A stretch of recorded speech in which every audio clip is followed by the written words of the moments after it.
வணக்கம் நண்பர்களே, நான் உங்கள் கிச்சா பேசுகிறேன்.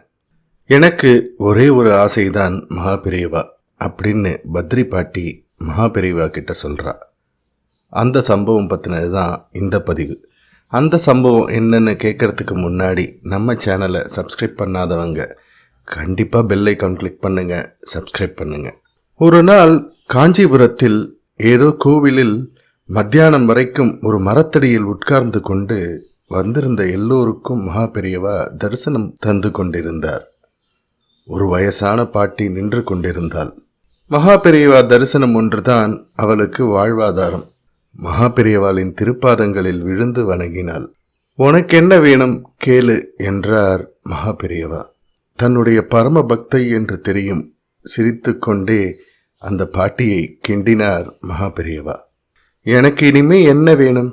சதா சர்வ காலமும் மகாபெரியவால ஆராதிச்சுட்டே இருந்தா அது ஒன்னே போரும் என்றால் பத்ரி பாட்டி.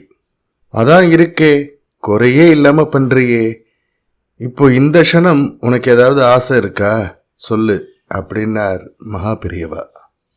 சுற்றி இருந்தவர்கள் ஏன் இப்படி குடைகிறார் என்று புரியாமல் முழித்தனர். மகாபெரியவா அப்படி சொன்னதும் பாட்டி கொஞ்சம் தயங்கினாள். விடுவாரா என்ன?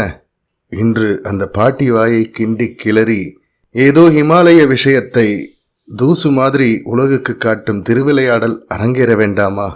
சொல்லு சொல்லு, பரவாயில்ல, என்னால் முடிஞ்ச அளவுக்கு ஒத்தாசை பண்றேன் என்றார் மகாபெரியவா. எனக்கு ஒரே ஒரு ஆசைதான் மகாபெரியவா. இந்த உசுறு போறதுக்குள்ள ஒரே ஒரு தடவை அந்த பத்ரி நாராயணனை பார்க்கணும். மெதுவான குரலில் தயங்கி தயங்கி சொன்னால் பத்ரி பாட்டி. இதற்காகவே காத்திருந்தார் போல் பலமாக சிரித்தார் மகாபெரியவா.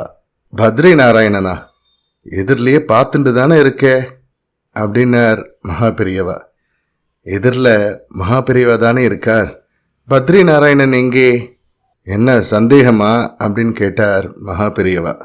சந்தேகம் இல்லை மகாபெரியவா, நீங்கள் சொல்றது புரியலை அப்படின்னு சொன்னா பத்ரி பாட்டி. இதோ ஹிமாலய உண்மை திறந்தது. தனக்கு மேலே அண்ணாந்து பார்த்தார் மகாபெரியவா. மேல பார், இது என்ன மரம் என்று கேட்டார். எலந்தை மரம் என்றால் பத்ரி பாட்டி. சமஸ்கிருதத்துல எலந்தைக்குத்தான் பத்ரின்னு பேர், தெரியுமோ அப்படின்னு கேட்டார் மகாபெரியவா. நாராயணா நாராயணா. பாட்டியும் சுற்றி இருந்தவர்களும் பேச்சு எழாமல் கன்னத்தில் போட்டு கொண்டனர். ஆம், பத்ரி மரத்தின் கீழே இருக்கும் நாராயணன் நானே என்று பட்டவர்த்தனமாக மகாபெரியவா திருவாக்கில் வந்ததை நேரில் கேட்க அந்த பாட்டியும் மற்றவர்களும் என்ன புண்ணியம் செய்தனரோ. ஜெய ஜெய சங்கர ஹர ஹர சங்கர. இந்த பதிவு உங்களுக்கு பிடிச்சிருந்தா லைக் பண்ணுங்க, ஷேர் பண்ணுங்க, கமெண்ட் பண்ணுங்க. மறக்காம பெல் ஐக்கான் கிளிக் பண்ணுங்க, சப்ஸ்கிரைப் பண்ணுங்க. நன்றி அன்பர்களே.